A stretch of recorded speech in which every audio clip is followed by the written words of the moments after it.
listener production. Hello, Antoinette Lattouf here with the Weekend Briefing. Do you know when you meet a massive overachiever and there is this small part of you that wants to dislike them, or at least wants there to be some revelation that they're actually douches behind all of that success? And I'm going to be honest with you, because that's kind of how I felt before meeting Socceroo come human rights advocate Craig Foster. I was like, surely he can't be that caring and passionate and principled and talented. But alas, I was wrong. And we cover so much in this chat, like why he snubbed an invite to hang out with the King when he was in Australia, why he now calls himself a man-tilder, and how he chooses what human rights causes to champion, irrespective of the pushback, if not outright intimidation, he inevitably gets from those who wish to maintain the status quo. You'll learn a lot from this chat. And well, Craig learnt something kind of important from me about blunt rotations.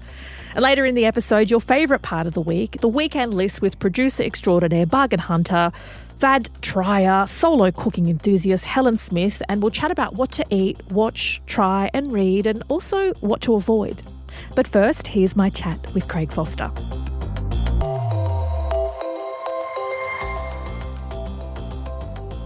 Craig, you've been in the public eye for decades. So many people know you from your sporting days, some for your human rights activism, others for your Republican interests in the Republican movement. But I want to get to know you a little differently. Do you know what a nightmare blunt rotation is? No. The people you're least likely to enjoy smoking weed with.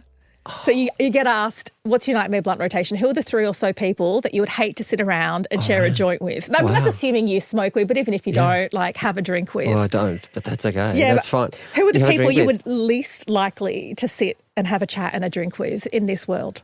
Oh, God, that's a difficult starting point. Okay, Can't you just go easy? I'll give what you do you my mean? No, one. I'm kidding. I got asked that on Instagram the other day, Yeah. and my nightmare blunt rotation, I said Trump, Netanyahu and P. Diddy. That was my nightmare blunt rotation. Yeah. So firstly, being from where I'm from, up Lismore, we're near Nimbin, and they're going to be so upset I didn't know what a blunt was. I can't go home now. I can't go out there. They're going to be, this is a disgrace. So I would say, I could use a pretty similar list. Trump would have to be on it. I think Elon Musk would be on it at the moment as well. Yeah. He's such a brilliant brain, and but the way that he's trying to influence policy around the world, and even what freedom of speech means, is so dangerous. And do I need a third one? So if you've got Trump, Musk, So give us a local one. Oh, a local one. I would say Rupert Murdoch. Yeah. Yeah, just stay away. Yeah. Okay. Don't Fair want to enough. talk to you. Yeah. I approve. You've also previously said that you're an introvert and that you don't really love social situations. I find that hard to believe. Yeah, well, it's true in that I have a close group of friends and family, and I tend to just we all carry each other around into social settings, and that's how I feel comfortable. I always like to bring people with me who I know. Right. Yeah, but I mean, in the public domain, speaking to thousands of people or millions of people on TV is very easy because it's impersonal. Right, because it's still you and a microphone rather than you and lots of people. And you're directly. talking usually about things that you know about, and that you're confident in, and it's not debilitating. It's like many people. In fact, many people in the media say that they're quite similar. Some people love social settings. I'm not one. I can be in them, but it's not my dream. It's not your happy time place. to spend. It's not my happy space now. So you grew up in Lismore, in regional New South Wales, and you went to a public school and are an advocate for public education. What is your favourite memory from public school? The people, and there's many. We played a lot of sport at that time, and we had some good times. There were some great teachers as well. Now I'm a big advocate for fair public education funding. I've done some work on that recently with the New South Wales government, even though my own children have crossed over between the two systems, right? And the reason why that is because I've seen, on balance, the disparity and I think that every child in this country should have equal level of education, and we simply don't have that.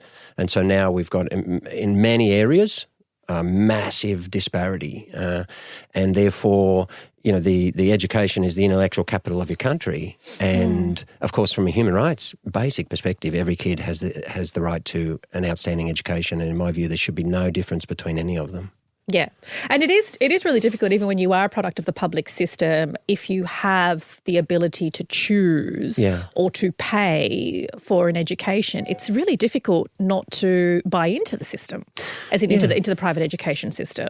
Yeah, that's right, because every parent wants the very best for their children, and they're entitled to do that. Yeah. So my view is that people have a right to choose. However, the various educations that all of my children have crossing in between both systems have been at that point the best that we thought was available to them. Now, what is often available, infrastructure and other issues, and particularly if children have specific gifts or areas of competency, then in a private system there are many more opportunities for those to be brought to life, and that's wrong. So, I've always said, including the schools, all the schools where my children have been, is, look, this is a fantastic education here and it's really amazing, but every child should have access to this. That's my belief.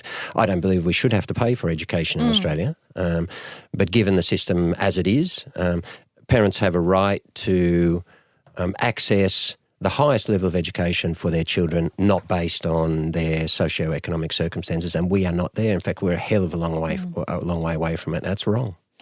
From school to professional football, many Australians know you as the 40th captain of the Socceroos. I did see on X that you call yourself a Mantilda. What's a Mantilda? Yeah, Mantilda is a Socceroo, right? It's like a male Matilda. Yeah, so I just love that word, I just love the team. What they've been able to achieve and been working with them for quite some years in the player advocacy space as the former chair of their Players Association. So you a wannabe Matilda? I don't want to be Matilda, no. No, I'm just a huge supporter of them. And the use of that term is a little bit also to challenge people outside the game, but also people inside the game. Because, many men say, or even former players say, that's disrespectful to us. What are you talking about? It's completely crazy. All I'm doing is just saying, look, let's hold this team up as something special in Australian culture, not just in our own game. And they're leading on and off the field in many ways. You know what else is completely crazy? You got invited to have a barbecue with the King and the Queen. Yeah. Did they think you were going to say yes? That's a good question. I understand you turned it down, but when they were like, who do we think wants to hang out with us? Yeah. Craig Foster came to mind. Yeah, that's right, yeah. Yeah, that's pretty crazy. Look, it's better that someone else had the opportunity who, is respectful of the institution and think that it's great. And, there are some Australians like that. I'm not one of them. I've never have been. I was speaking as a Socceroo. I was in my mid-20s in the 99 referendum, actually. Was speaking, as an international player on behalf of the referendum here in Sydney Town Hall, actually. That's a long, long time ago. So I've always been a Republican, and plus I'm not a fan of royalty per se. I know many Australians are. I just see it as anti-Australian. I can't work out how we support it at all. Yeah. And so that invitation recently came from the New South Wales State Premier. So you tweeted, thanks Anna and Chris Minns, but no thanks. I look forward to being in the presence of our first Australian head of state when we put our big pants on as a country. You knew you were going to piss people off with that. That's right. And you did. That's right. But also, they just served sausages at the barbecue. It's not very, not very tantalising, not very tempting. No. Well, yeah, I could have, a much better barbecue elsewhere. Yeah, much better barbecue. Go down to Bondi Beach and have a barbecue, right? Yeah. What I was trying to say was a number of things, right? Firstly, I knew it was provocative, obviously. And by being provocative, sometimes it gets into the agenda. And I think in relation to this issue, it is important. Australians were kind of sleepwalking into the fact that our head of state, who happens to be a monarch, unelected, just born into this position, which is completely contrary to everything Australians say that we believe. And that was an opportunity to put in the public domain some days before he'd arrived that, hang on, this is coming, and it is possible not to support it. And it is possible to actually take a stand as an Australian and say that this doesn't suit us any longer, and for all the arguments that I've, prosecuted as, the ex-co-chair of the Australian Republic movement. So, in advocacy, as you're well aware, you always have to choose how it is that you want the message to land, and that's part of, the skill or the choices that we make as to whether we want to bring people along or sometimes, provoke them and get conversations happening if we think they're important enough. I'm going to get to you stepping down from the co-chair a little later on, but in terms of how your message lands and the kind of policing that goes on around that, I think it's important at this point to raise Lydia Thorpe yelling "Not my king" to the king. There were people whose takeaway was like, how impolite, and she raised her voice. What's your response to that? Yeah, so my response is that Australia should value justice far more than politeness. So justice should be a key principle of Australian life, of Australian society, and of Australian public discourse. So the first thing that we should have said is she's fighting for justice for First Nations, and therefore that is important. And the way that she does it is secondary. Whether anyone would have used the same language or other, to me, is secondary to what she did firstly, and secondly, most importantly, is why she did it. She did it for the same reason that climate protesters have to go and stop traffic, or stop a mine from working, or, or tie themselves to a tractor or tie themselves to a tree, like they used to do up in my local area, Terania Creek, many, many decades ago, and this is always the arc of justice and of history, is that at the time when people make really strong protests, they're always attacked. Right? People who stand up for human rights in issues that at a particular point of time are seen as difficult, even if they aren't, but because the media narrative and the social construct at the time is saying that we shouldn't talk about those people are always attacked. Decades hence, the people who protected those forests today are seen as heroes and heroines, right? And that is very, very often the case. I was doing some speaking yesterday in Adelaide and talking to them about, they showed actually, as we started, they showed a picture of Martin Luther King. And I said to them, several thousand people assembled, I said to them, what's interesting about that is you guys are holding him up as something special. So can you, if I give you some words about what he represents, you can say yes or no. And so, he of course, civil justice and, anti-racism and equality and so on. Okay, great. Well, do you know that at the time of his assassination, 75% of Americans disapproved of Martin Luther King?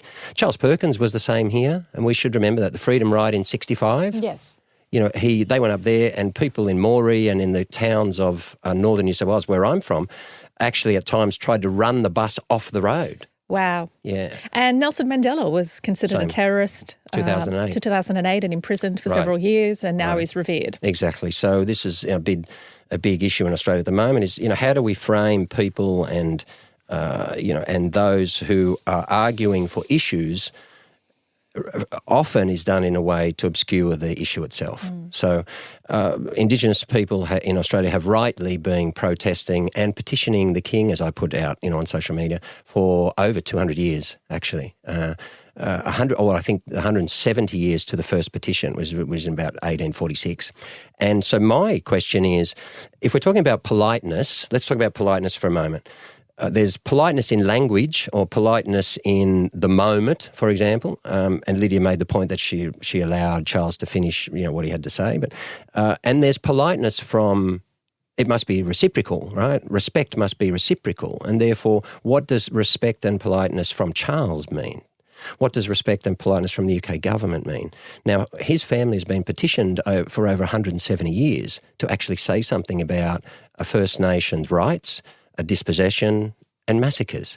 And it is true to say that in the late 40s, I think it might have been 48, don't quote me, but when Raphael Lemkin was putting together the convention and definition of genocide, that the mistreatment and massacres of Tasmanian First Nations people actually informed, it was one of the issues which informed the definition that he made. So that's part of our history. Charles's family have been called on many times to acknowledge that, and he has never done so. So there is nothing more impolite than actually being party to the dispossession of a people and terra nullius, which the UK government and the monarchy instituted, and then with constant claims from those people to you over the course of more than 1.5 centuries that your family has actually never said a single thing. I don't think anyone can be surprised then when you're in here when you're in town, similarly to when he was in Kenya, Jamaica, Barbados, and elsewhere with slavery, where those communities and people are stepping forward and not just calling them out, calling for acknowledgement and recognition, but very often being reciprocally impolite. You champion a lot of different causes, and I'm interested in how you select what to focus on, because of all sort of the crap in the world, at what point you go, okay, I'm gonna focus on this turd of a policy or issue. What's your thought process? Yeah. Is it strategic? Like how does it work? Not really. There is a challenge in obviously spreading yourself too thin, not being expert enough in different issues that we talk about. Because I'm just going to rattle off some that you have been involved in. Obviously, amplifying Indigenous rights, self-determination, homelessness in Australia, climate change, advocacy for refugees. Yeah, sounds like a lot. That's a lot. And now human rights in the Middle East. Yeah, well, everywhere. Yes, but that's what seems to be the most pressing issue at the moment. Yeah. I frame everything through human rights, and which I've studied in my law degree, obviously, and organisations often get in touch. Yeah. And if I think that A, the issue is pressing, B, it's important enough, and we're talking here about global issues that go to the nature of democracies, to a livable planet, to misinformation and very large and important themes. Or thirdly, and often most importantly, is what I feel goes to the nature of what Australia is. So, I speak a lot in Australia in a whole range of forums, from industry to corporate or government, whatever, and I always say, look, I played for Australia and I wore the shirt and I wore the crest. And I was 26 years old when I played my first game. And that, coming out of the country in particular, that crest and that shirt meant something, very special. Still does, but it had particular meaning. So our thought of a country is not just about the people, but is always about what we actually stand for, like who actually are we?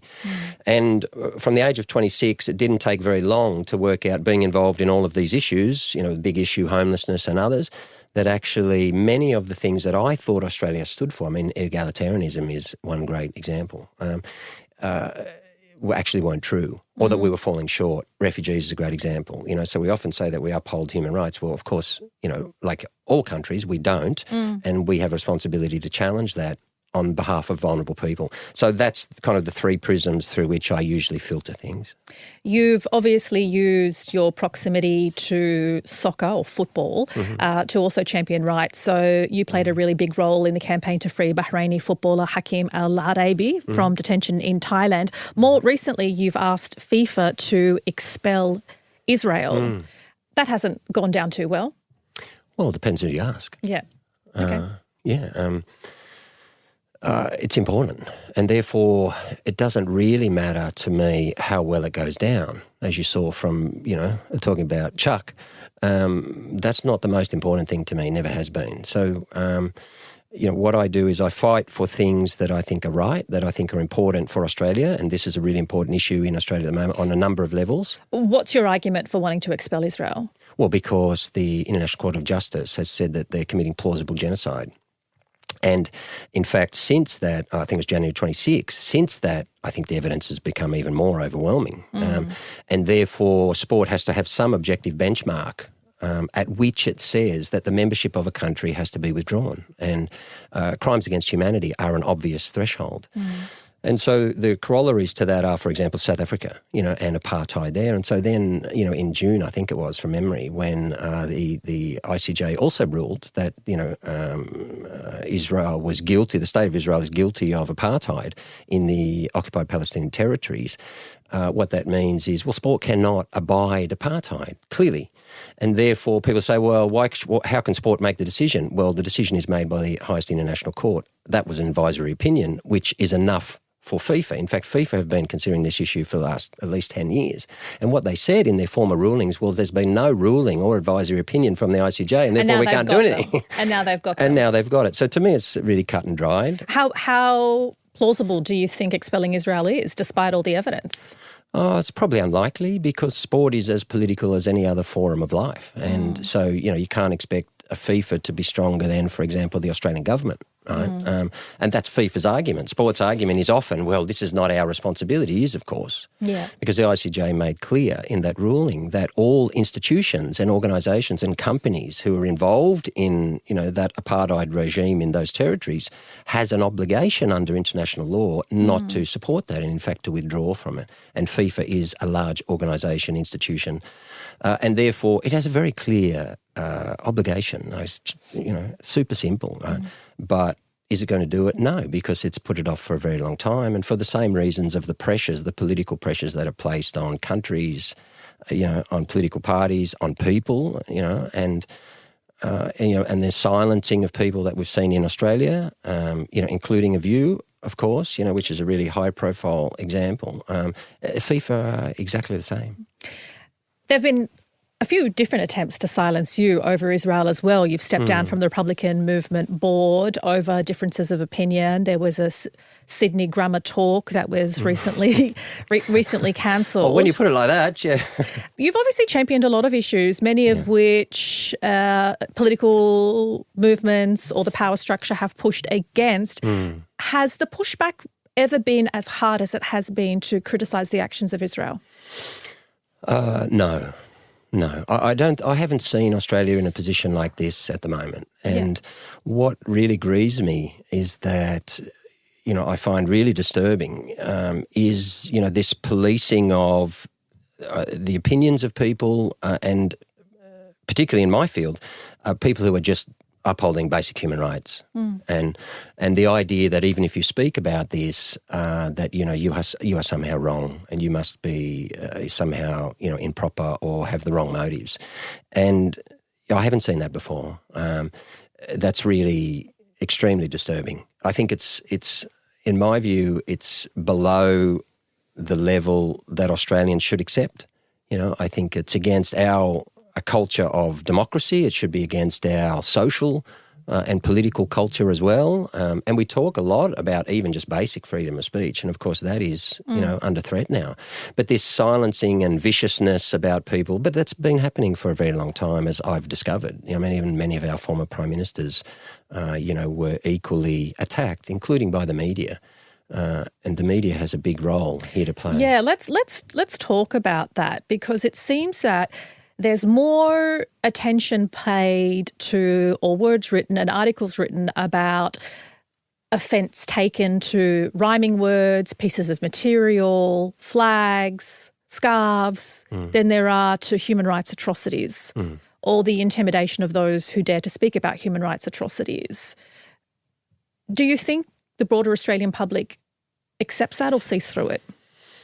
So I think the challenge that we have in Australia at the moment is that you have a section of Australian society who are seeing a lot of what is occurring in Gaza, for example, and in North Gaza now, and they're seeing that every day, and that includes me.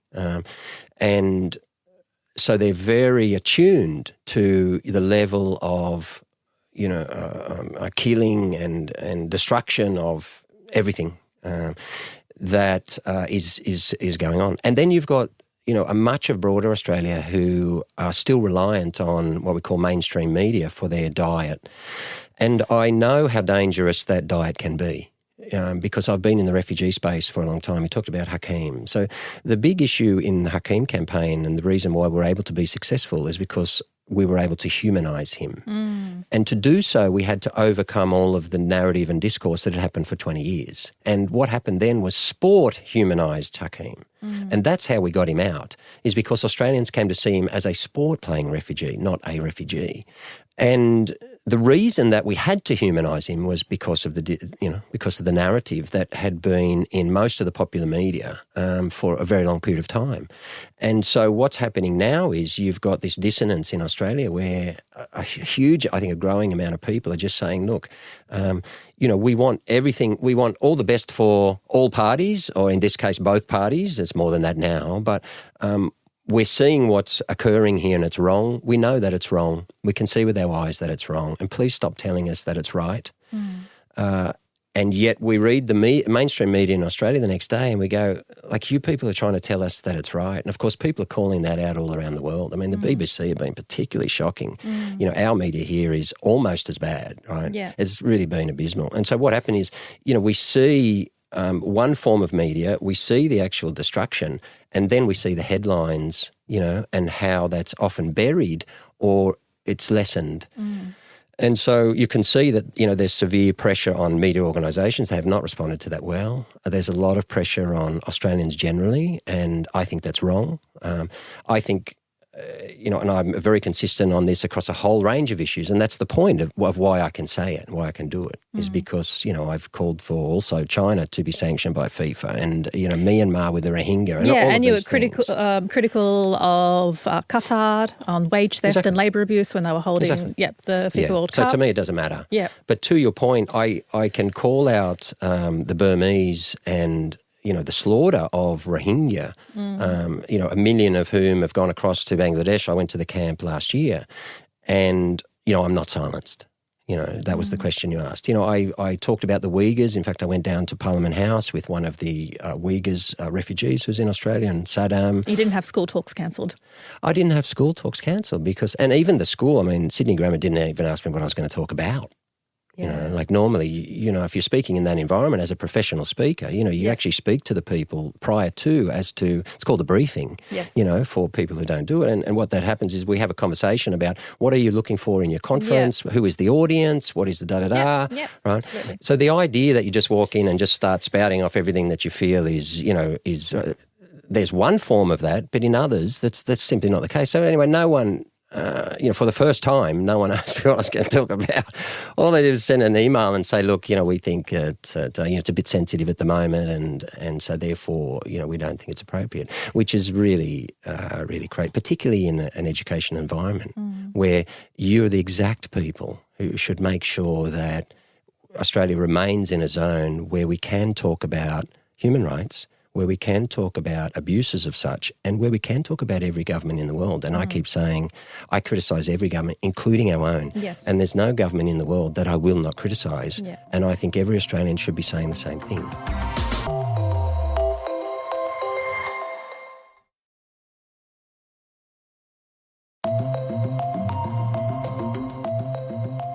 Do you think our media and politicians are capable of humanising Arabs?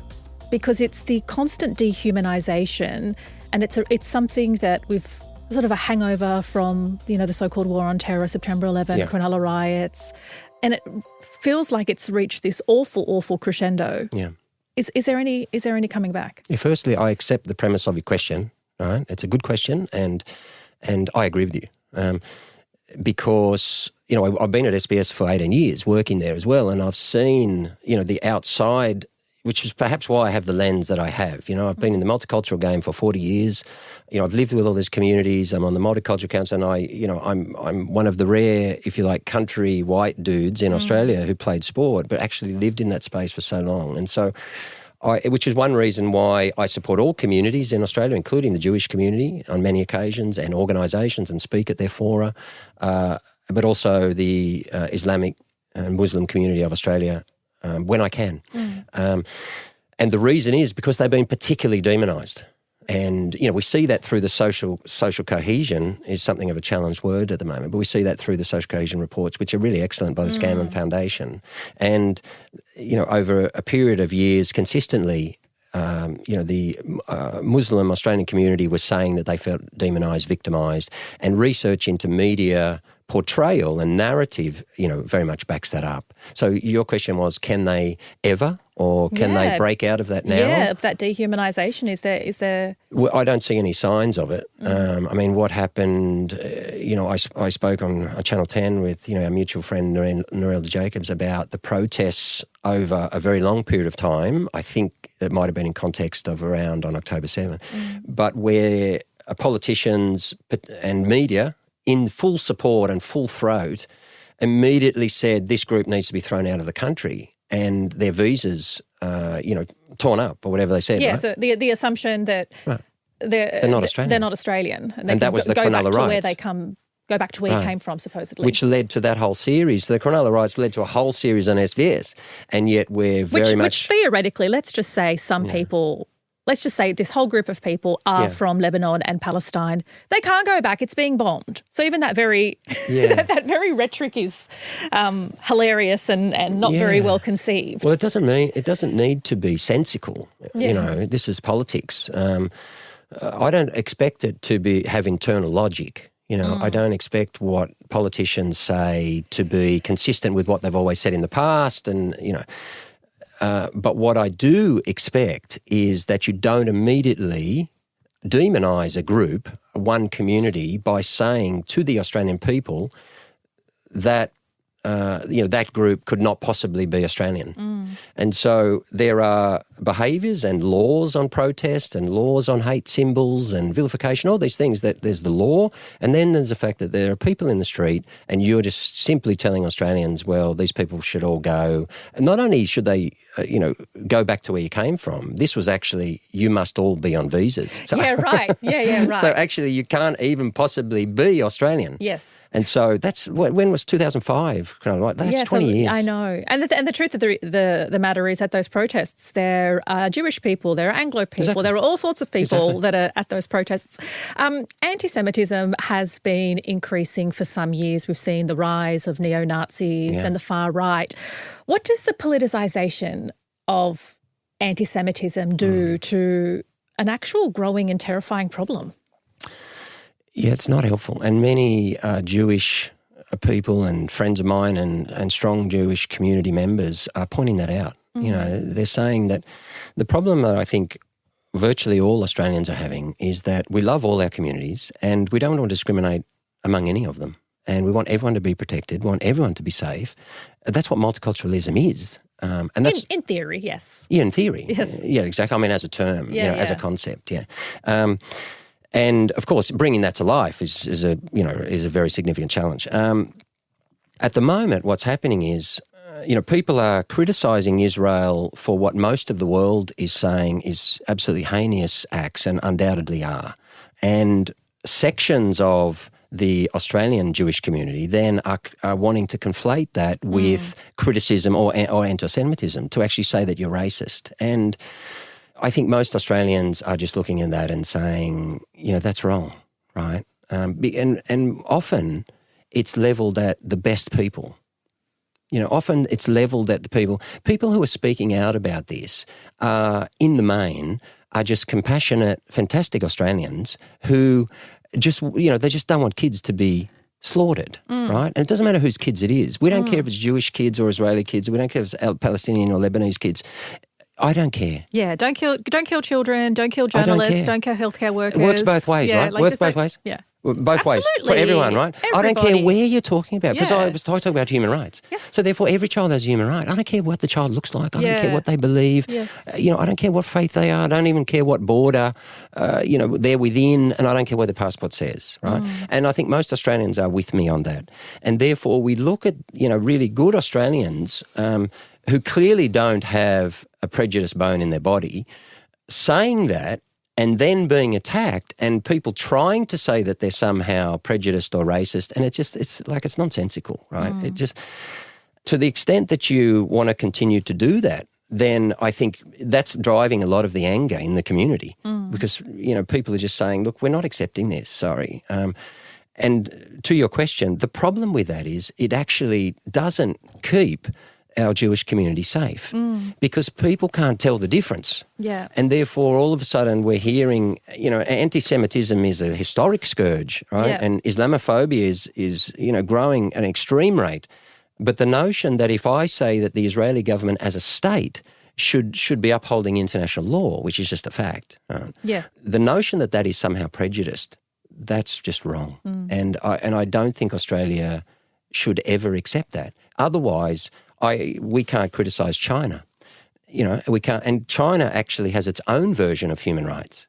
What China talk about is the CCP, is they talk about the Chinese, I can't remember what the term is, but they also want to adapt, and they want to shape what international human rights law looks like in their own image. No government essentially should be above reproach, and everybody should be able to be criticised on the basis of human rights for all. And to the extent that we allow any country to lower that threshold of accountability, it means that we're all at risk. Yes. Because every other country has the opportunity to then breach it as well. That's what disturbs me. I started on a very serious and important note. I'm going to finish on a very serious and important You started on the blunts. What are you talking about? But my final question is, as of a couple of years ago, you were still playing for the Waverley Old Boys over 35s. Yeah. Are you still playing? No, because my knee finally gave in, sadly. And I've been playing for 40 years, and I had a reconstruction when I was only 15. And so it's lasted 40 years. Thank you to Merv Cross, was perhaps the best knee surgeon in Australia. I had a whole professional career with it. But that was quite a stretch, though. You kept playing for the over 35s. So that was like the over 35s. Yeah, 55, yeah. So I was a lot slower. So, but unfortunately it went this season. I need to have a replacement. So as long as the knee is, I might do it just to keep playing. It's a happy space, right? It's just a place you walk into, and, it's like my broadcasting of football is the other area. But if it's good enough to keep surfing and just get out in the surf every day, and that's my notion of what Australia is about, is when I'm out, having grown up, up near Byron and so on. It's good enough to do that. So at the moment, I'm happy with that. Thank you so much for your time. It's been excellent chatting. No, you too. Craig Foster, retired soccer player and human rights advocate. It is now weekend list time, where we recommend what to watch, see, do, eat and listen to. Helen Smith, what have you got? My first recommendation is The Australian Office. And this has been around. Yes. I'm sure you've seen it. Mm-hmm. It's starring Felicity Ward and it's on Amazon Prime. And look, I was going in with low expectations. Yeah. Because it's got big shoes to fill, right? Right. And it was pretty funny. I actually thought it was better than I expected. Not to shit on it, but I was pleasantly surprised and happy with it. Okay, because I went in with no expectations. Mm-hmm. I only watched the first 2 episodes, but I couldn't get past the first 2 episodes. I finished it. Okay. Yeah. What did you like about it? I think the thing that pulled me through, my favourite character is Lizzie, the receptionist. She's like the receptionist / then becomes the productivity manager. Yes. And she takes all of their chairs. Yes. I just thought she was hilarious. She pulled me through. And look, I just thought, Aussie drama TV series spin-offs, we don't get a lot of them. No. So I'm trying to support it. And I just think, look, I think international audiences will really like it more than Australians. I think Aussies are harder on Australian-made stuff than international audiences. I just find that we have a particular type of humour, and we are at best when we are leaning into that rather than adopting and emulating overseas humour. Like, I love Deadlock, I love Fisk, I love Utopia. I think we do our brand of humour well. Yeah. I'm not convinced that the adaptation is as strong as our original content, but I'm gonna keep watching. It's definitely go in with if you've seen The Office, it's not going to be the same. You have to give a little push and shove, but I still think for an Aussie adaptation, it was pretty good. Pretty good, 3 stars, 2.5 stars. 5. 3 to 3.5. I think Lizzie's character, the character of Lizzie, pulled me through. Okay. Well, my recommendation is something that I can't stop listening to. I'm one of those people, when I find a song I like, I just listen to it nonstop, same. 65 times in a row. I don't get sick of it. Do you know what I think that is, Antoinette? What? ADHD. Do you reckon? Yeah. Okay, well, there we are. Quickly diagnosed. I've been listening to Coldplay's We Pray. And so we pray for someone to come and show me the way. And so we pray for some shelter and some records to play. And so we pray we'll be singing Mariah. Pray that we make it to the end of the day. And so we pray. It's a different sound for Coldplay because it's a bit more hip-hoppy. And I think it's tapping into something deeper, whether it's a reflection of Chris Martin's ongoing journey with spirituality and the human condition. It has been streamed a zillion times on Spotify. And I love the collaborations. There's a lot of people that feature in it. And it has Eliana, who's a Palestinian Chilean. She was actually born in Nazareth. It has UK rapper Little Sims, Nigerian Afrobeat superstar Burna Boy.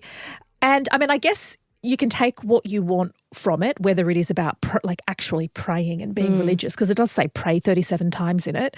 But I reckon it just more reflects on hope. These artists hope for the future, the fears of the present, and there's much to fear of the present, and trying to kind of manifest hope and greatness during adversity.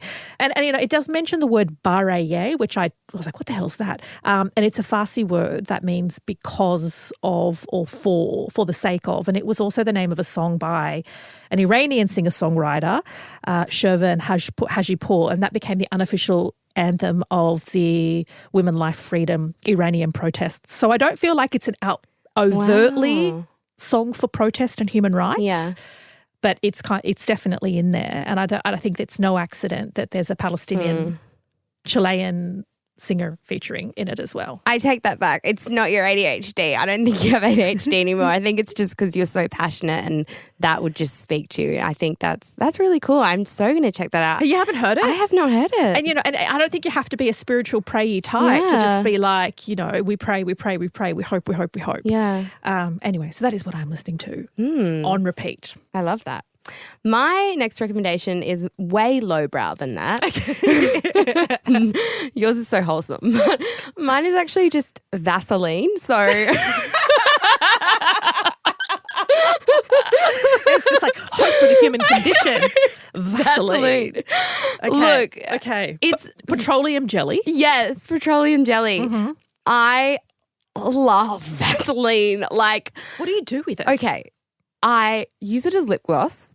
Okay. The best. And I also, I swear it is. Okay. And then I use it as an eye mask when I go to sleep. Okay. You put it under your eyes because when you look at ingredients for a lot of eye masks, face masks, sleep masks I'm talking about, right? Yep. That you sleep in.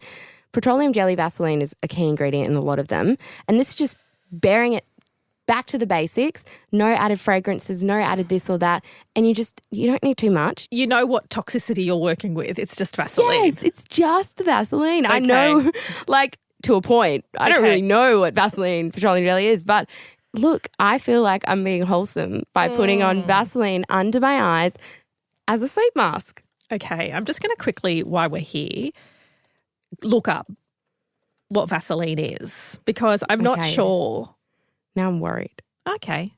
Look, it has been used for years and I feel like it's something Nana will say, just Vaseline will fix that. But it does contain some carcinogenic ingredients. But you can I don't know use it which ones. I feel like you can use Vaseline on babies though. So that's my logic. If you can put it on a baby, then it's probably fine. Yeah.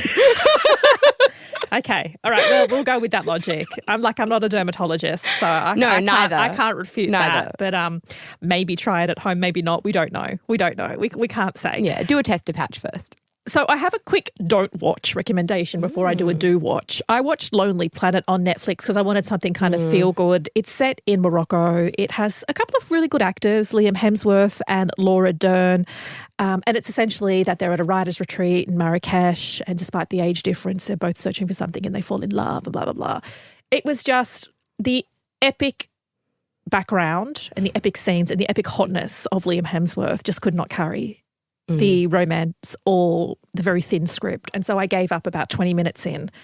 And I was very disappointed because I wanted to be taken down the hustle and bustle of the Marrakesh markets. But I'm like, nah, you've lost me. Too cliche, too unbelievable. I love Laura Dern. I think she's a great actress. But that was I was cross when I had to switch it off. No, look, you're not the only one who've said this. I've read a lot online that it's terrible. Yes. So, look, you're not alone. Yes. Thank you for that. I'm completely not going to watch it now. This is like a public service announcement. Yes. I feel like this is my public duty to share with people. Don't do Confirmed. it. But I do have what to watch instead, which is Shrinking on Apple TV. Season 2 is out. So it's based in a therapist office. So based around 3 characters. They're all psychologists. And Jason Segel is the star. And he's a grieving therapist who starts to break all the rules by telling his clients exactly what he thinks and breaking all the protocols and the distance, the relationship kind of distance and professional boundaries you need to have with your clients. Harrison Ford is in it, and some would say he's the best part of Shrinking. He's one of the other therapists in the clinic. But I have to say Jessica Williams, who plays Gabby, she breathes life and humour into every scene. It's so feel good. It highlights the chaos, the highs and lows that are characteristic of the human condition and of loss. It's just really funny. It's really, really funny. Season 2's out. And if you haven't watched season 1, I highly recommend you do. That sounds really interesting because I'm always interested in the patient-therapist kind of conduct. Yes. It's like, you know, how they always say, oh, we never will tell anyone out of these sessions. And I'm like, is that true? Yeah, So, yes, yeah. And this looks at all of that and breaks a whole bunch of boundaries, and it's super funny. So definitely check Love that that. out. But that is it for this week. Thanks so much, Helen. And also thank you for being with us and tuning in. It's always a pleasure. If you want more of the Weekend Briefing, find us on the Listener app. You can download the Listener app, and that's in your app store. Follow us there. Otherwise, you can follow or subscribe wherever you get your podcasts from. Why not give us a rating and a review for this fabulous interview with Craig Foster, and why not share what your nightmare blunt rotation is? And if you're really up for it, you can rate and review every episode. We'll be back Monday morning where the team will have the latest headlines straight to your headphones along with some interesting interviews. Stay safe, everyone. Catch you next week.